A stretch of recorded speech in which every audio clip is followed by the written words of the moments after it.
F1 shocking news. Mercedes did it again. Hamilton extremely frustrated.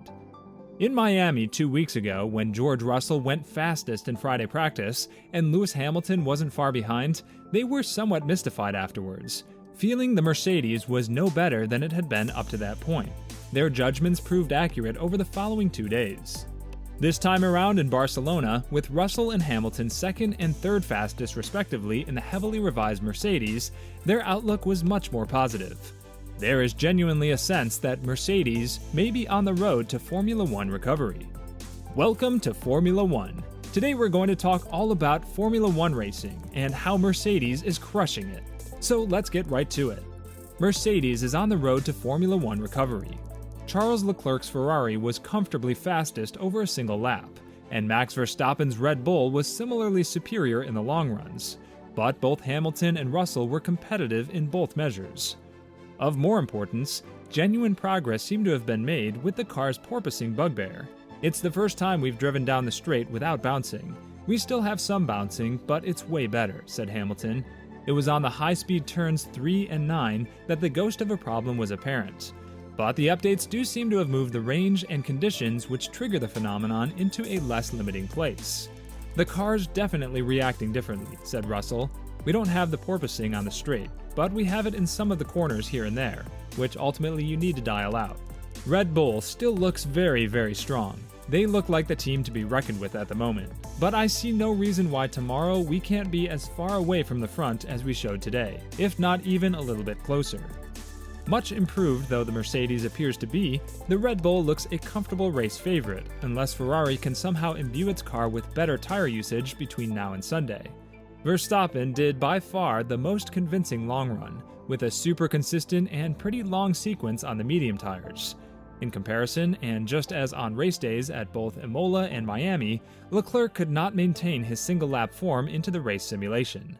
Unfortunately for Russell, the Ferrari was circulating not far ahead of him, and its tire difficulties therefore had an impact on Russell's average too. Hamilton's run only really came to life after he'd passed Lance Stroll and Guan Yu Zhou.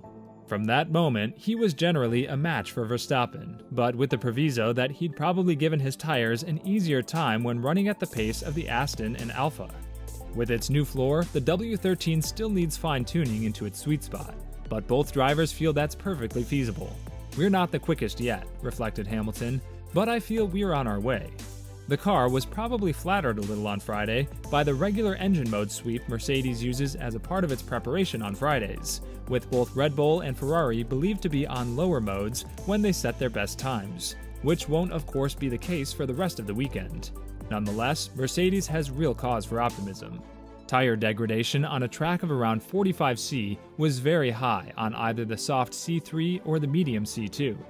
Carlos Sainz's Ferrari and Sergio Perez's Red Bull were very evenly matched on the soft tire, but the medium turned out to be superior. A hard C1 is not expected to be seen, such as its pace deficit and its difficult warm-up traits. The value of a well-balanced car is set to be even greater than usual, and it's in this that the Red Bull seems to have its greatest strength.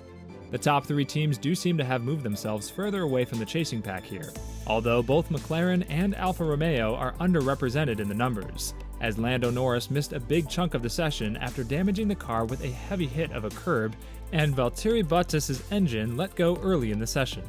Pierre Gasly's AlphaTauri actually set the best long-run average of the midfield group, but he was dissatisfied with the car's tire usage.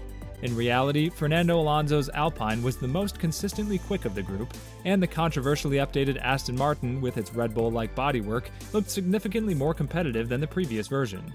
Sebastian Vettel was 8th fastest on the single-lap pace and 10th in the long runs with plenty more to come, as the team begins to find out about the car's traits. With this, we end today's video. Make sure to subscribe and give us a thumbs up. See you next time on Formula One. Bye!